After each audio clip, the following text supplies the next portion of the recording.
Well, here we are again with another wave of some Gundam Converge figures. This time they're all from the same series, Gundam Converge Pound number 7, Pound oh 07. So there was an earlier series just called Gundam Converge 7, Wave 7. It didn't have the Pound oh 07, so don't get that mixed up.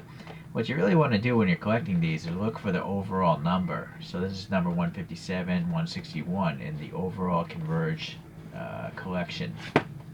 So these are just the waves, but they repeat a lot of the castings. So, all right, let's get started with this guy.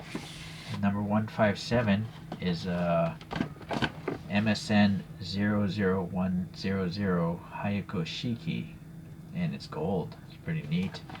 Obviously, you can see the other figures. The only thing that's missing is basically a red variation of that Qubeley, but I have the other four, of course. All right, so let's get this guy open. Some info here. Some sort of points you can collect. Maybe you can get a limited figure. And these are all dated 2017. So that's 5-year-old gum. I'm not going to eat that. If it was 2 years old, I'd give it a shot. So all these little baggies here. Little antenna. Gotta be careful not to lose that. Or I have to glue that in place later. This guy, do this. So it's good that they bag these separately so they don't scratch each other. I had one where the arms came loose from the torso and they scratched up the head and vice versa. So yeah, even though these arms will come loose, they very often pack them so it's together, but I've had one come loose, so it's not so cool. Alright, so reading on this Gundam.fandom here. This is a prototype attack mobile suit. It's covered in this gold because that gold will prevent some sort of beam attacks, have some resistance to energy-based weapons. And it was basically a test bed for a lot of technologies, I guess, according to that website. So the stand here is just a round peg in a hexagonal hole. Pretty tight fit from my experience, but I've never had a Converge figure that can't stand on its own, so I don't even use the stands really. Alright, so I think I gotta wiggle these arms loose. Oh, see, that one came loose. So it's nice that they use hexagonal holes. There's not much surface-to-surface contact. But if the hole's smaller than the peg, it should still provide a lot of friction fit. Alright, so the head, does this come off, I wonder? Yes, it does. So there's a hex up there. And then you can see nice translucent red eyes. So, and there's a slight molded detail back there. Painted silver. Very cool. I like the depth of that. There's a little metallic aqua color up in there. And this gold sheen is pretty nice. We got some cool maroon hosing coming from this neck area into the backpack. There's some gold down there under the neck. So you can get a few, very few degrees, maybe 2 degrees of movement there because it's colliding with the shoulders. But what's nice about this one is it actually has printing on the shoulders. I don't know what those characters represent. Maybe Japanese for 100 or something like that. Alright, the bottom of the feet, yeah, minor details moving up here to the legs. We got some thrusters and stuff. Different color in here in the ankles, like a gunmetal knees. I think these might be handles for beam sabers, but they're just casted in there. Different color here again. And then, yeah, some thrusters there. Thrusters maybe. This hand is, I don't know if it's a separate piece. It is a separate piece, yeah. Really tiny, but it can't hold anything. It's blanked off. But this one can, and that would definitely probably spin. But I gotta break the paint loose, yeah. Okay, so it's good. Looks pretty neat. I think this is my first Converge that's actually gold. They had a whole wave of gold ones, actually. But I'm not sure if I'll get them or not. Some sort of bazooka. Very modern looking bazooka. Or really long sniper rifle, perhaps. I'm not sure why. There's a hook there. Maybe something pegs onto that. And then also, there's this rifle here. I think I've seen this one before, but it's got the hook again, so interesting. Let's try to put this rifle in first. I don't know. Oh, I see. This is the handle down here. So what attaches to that, I wonder? I don't know. Well, anyways, that doesn't collide with the bicep, so that's good. And then this one just rests on the shoulder. I feel like there should be something stuck in there, but there isn't. This looks like it's a separate piece, but I think it's probably glued in place. Okay. Alright, so now where does this go? This little antenna. I think it goes on the back of the head. Or nope, here we have a V-shaped peg hole in the side of the head. Although that's a tight fit, I really suggest you glue these in place, because any fondling is you never know when it'll fall off and you'll lose it forever. So these must go into the side of the backpack. I'm trying to figure out which way's up, looking at that image. Yeah, I don't really know. I guess you could do it either way, but for now I'm gonna just do it this way. So a few degrees there, it does collide in the shoulder, but you know what, let's swap it out and see if it can get better, more angles. Angle of movements. No, this is actually worse. It's just colliding right there. So I do feel like it probably is supposed to go the first way I did it, where the smaller blade is pointing forward. There's a little bit more room for this shoulder to move.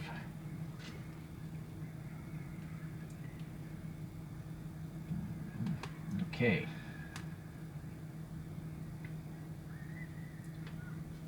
And I think I like the rifle more. There's less of him covering it up, less of his body being covered up. So it's nice. Maybe I could use this for a figure that maybe lost his weapon or something like that. Okay, let's move on. Alright, next up, could be my favorite one, is this Qubeley. Qubeley? I'm not sure how to pronounce it, but I want to say Qubeley. It's mobile suit number or chassis code AMX-004, and the overall Converge series is number 158. Okay. So I've seen this, you know, as model kits and stuff. I just never bought it because it's, I don't know, you run out of room when you're building high grade and larger model kits. Looking at this website here, though, this was the introduction of these remote-controlled missiles called funnels. Well, I guess they technically were in the prototype Qubeley, but this is the production type Qubeley. A lot of bags here to prevent scratching.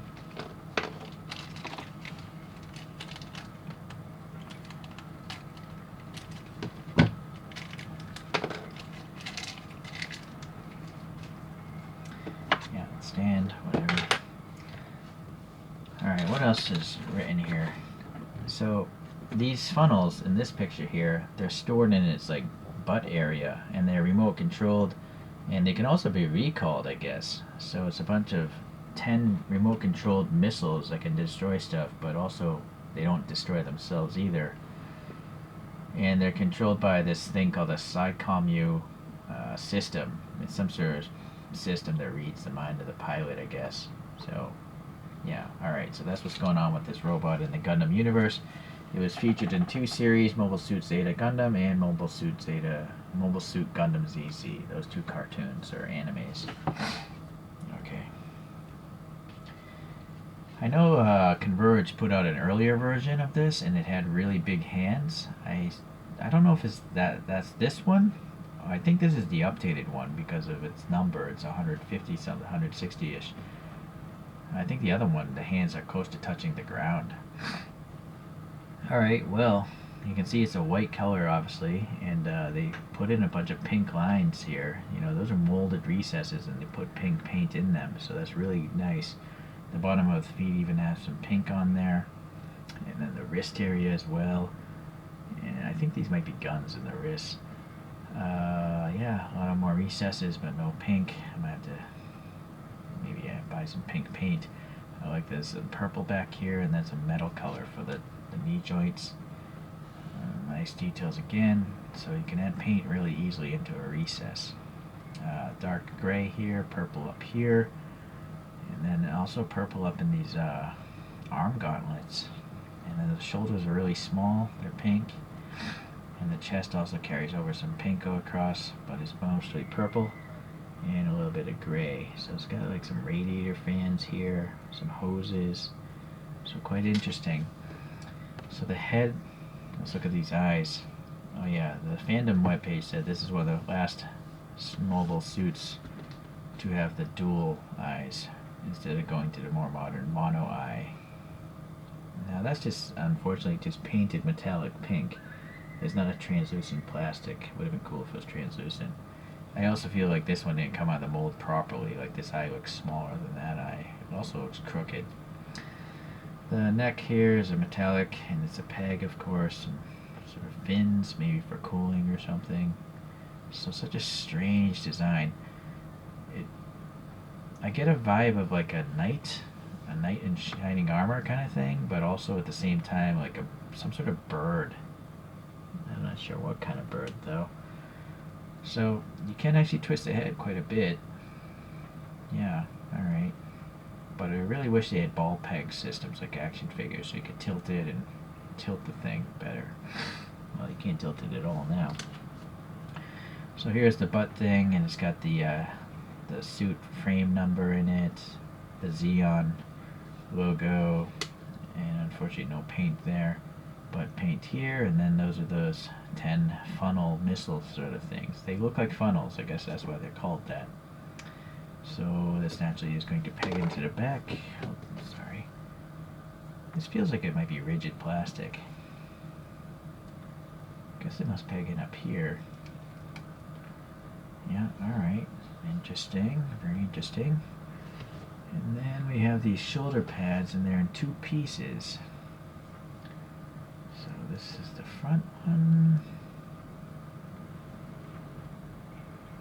Oh, I see. So they're symmetric but reversed. See, you have two purple circles and the two pieces with the pink stripes. But basically on the front of the unit it has the purple circles on this side. And then so if we go to the back, we're going to mirror that image with the purple now on this side. So there's actually a gap here. They're supposed to be separate pieces on the real mobile suit, and I guess that gives mobility or something. I don't see any thrusters in there though, so I'm not sure how that or why that's the case. Maybe that's supposed to be an engine of some sort.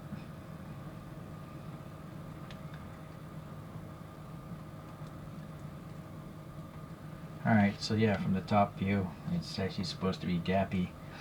From the front, you really don't see it so much. Yeah. So I'm not sure why. Yeah, I don't know much about Gundams.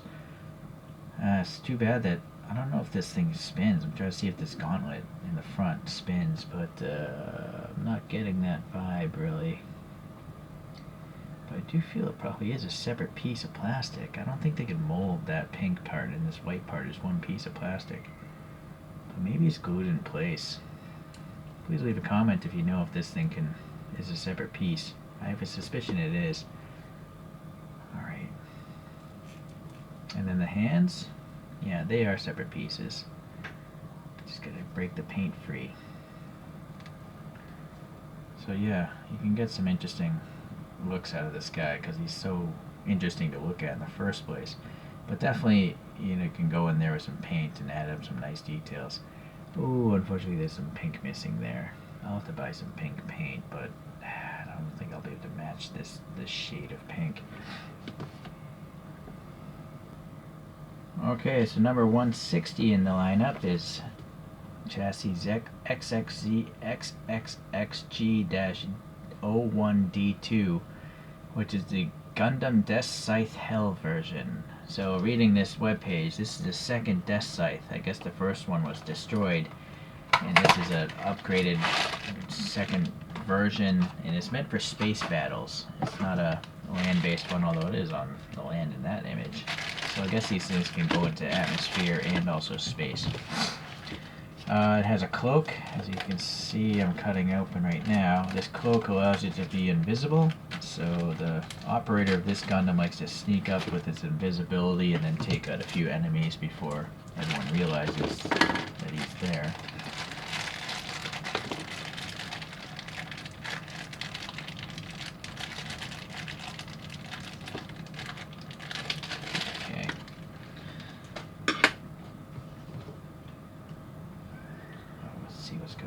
Here. So, foot peg thing there. Moderate details on the bottom of the feet. It's got these funky, like, toe spikes or whatever. And then it's a medium gray for the legs, and then some metallic gunmetal for the joints there. And then we have a dark, I guess that was supposed to be matte black. Yeah, I would say that's a matte black. I don't see any blue or any other tint in it. And then it's got these white knee knives or something. I don't know if those are knives. This one's quite crooked. You can dip it in hot water or use a hairdryer and try to bend it back pretty easily. So that hand's a separate piece, and this one is just, well, I don't know if this is a separate one. I think these ladder waves, the hands, yeah, this one is separate, so you can get a little, not much posing though, because it collides with the armor. It's got a knife blade or something here on this arm, and then some knives up here or something. Okay, I like the red contrast here in the vents on the helmet and also the chest, also the chin. Oh, and this one's got cool translucent green eyes. It's not paint, it's actually clear plastic. And I think there's silver paint behind that plastic. So it's got some depth to it. It's a metallic orange, or yeah, I would say that's orange, or maybe it's silver with an orange clear coat over it. Alright, some details there. I don't know if those are missiles or what. Okay, this side's really loose, this peg.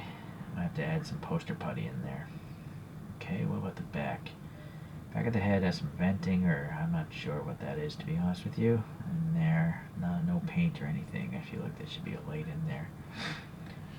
Okay, this little crest that goes on the head, it's got an L shape, so it's only one way it's supposed to go in.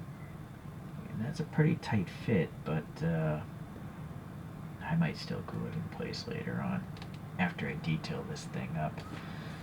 Yeah, that is a tight fit. Alright, so now we have this cloak here that looks like a Batman Batarang, but it's got some red paint on there. Unfortunately, a little extra paint there. I'll have to deal with that later. Oh boy, yeah, so a lot of messy paint. Luckily, that came off, or I could just put some black Sharpie over those little bits. Yeah, there's also more red paint there. This is flexible, so I'm guessing this is PVC here. A lot of details on it molded in there. So if you like Batman and Gundams, this is probably the one you want to get. Yeah, it's alright. I don't know. And then this scythe is pretty crazy. It's got a clear energy blade coming out of it. And I think the whole thing is probably molded in this color, this green plastic, and they painted the rest. It almost looks like a lion's head, this thing here. And the hand is attached to it. Okay, so we gotta try to get that into this guy's arm. This really loose arm. The hand's pretty tight though. Alright, so that loose arm.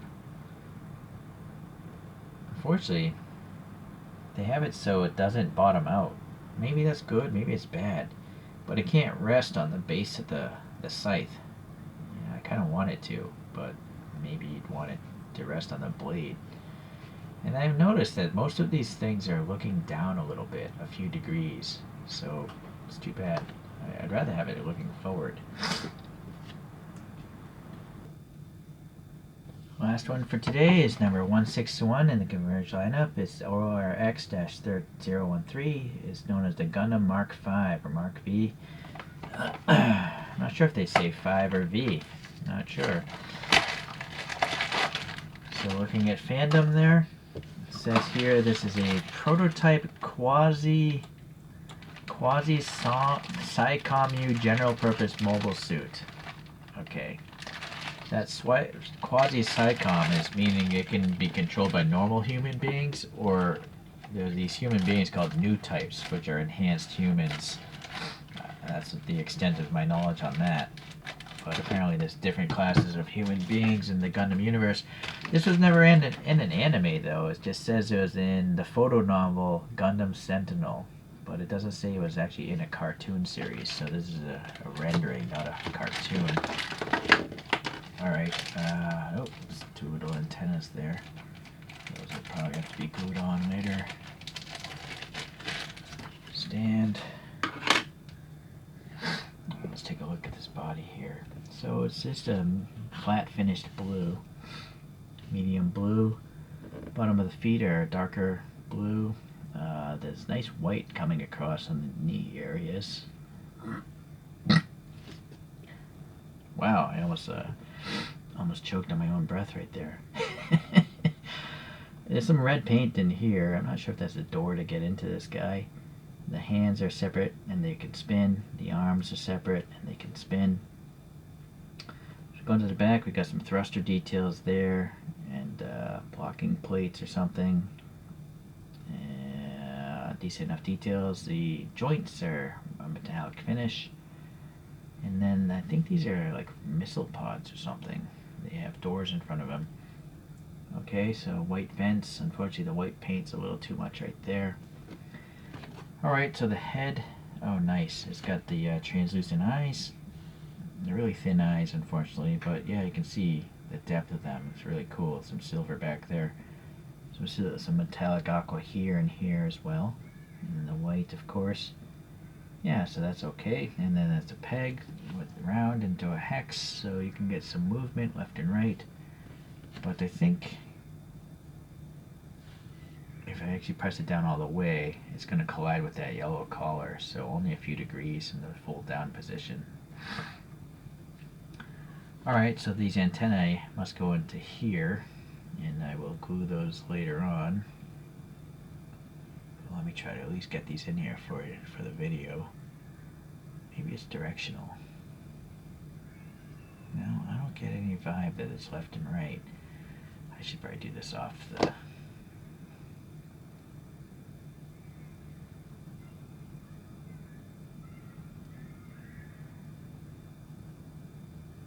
There we go, I think. It's weird because there's blue here. I feel like they didn't paint it enough. Not that one, at least. This one was painted enough, so I had to go and do something about that later on. I'm having a hard time getting these in. They're such small parts. I almost feel it would have been better if they molded this, this, and this as one piece and have a break. Or maybe this whole front end, and then it just pushes on instead of these two tiny antennae like that. And look, it's not even. So anyways, you can take some heat to it and maybe bend that in place. Alright, well, we can get that head back on now. So we have a backpack here and some additional booster tanks here. I don't know what this might... Maybe that's a thruster. These are definitely thrusters, I imagine. Okay. So this is upwards here. Oh, it conforms to the roundness of the shoulders there. And then this guy, I assume, goes in here. And in the down position.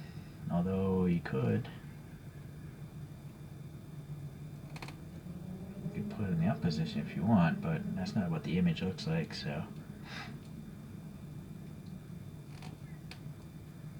Okay, so these round things, I guess, fly off based on that image there.